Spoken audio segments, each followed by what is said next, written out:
Hi students, here given language skills. If you want to learn any language, you have to follow this language method, that is LSRW. LSRW.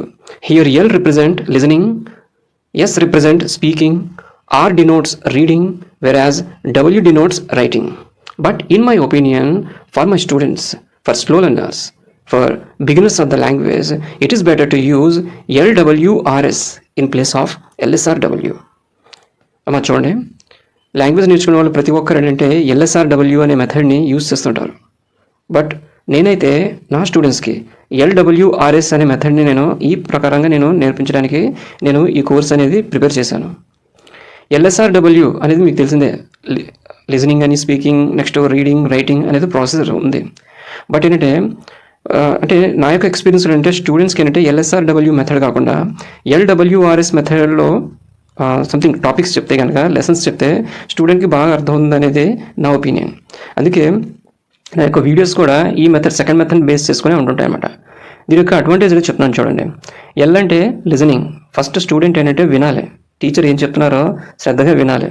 అందుకే ఏమంటుంటారంటే a good listener become a good speaker అని చెప్తుంటారు. కాబట్టి student ఎంత బాగా వింటే టాపిక్స్ని వాడు అంత బాగా అర్థం చేసుకోగలడు. కాబట్టి సో విన్న తర్వాత ఆ స్టూడెంట్ ఆ టాపిక్ని రాయాలి, ఆ తర్వాత రాసిన దాన్ని చదవాలి, అప్పుడు ఆ చదివిన దాన్ని మాట్లాడాలన్నమాట. సో మాట్లాడగలుగుతాడు చదవడం వచ్చేస్తే కనుక. మీకు ఒక ఎగ్జాంపుల్ చెప్తాను చూడండి. సపోజ్ నేను మీకు ఎక్స్ప్లెయిన్ చేశాను అనుకోండి, ఒక 4 words ఎక్స్ప్లెయిన్ చేశాను అనుకుందాం.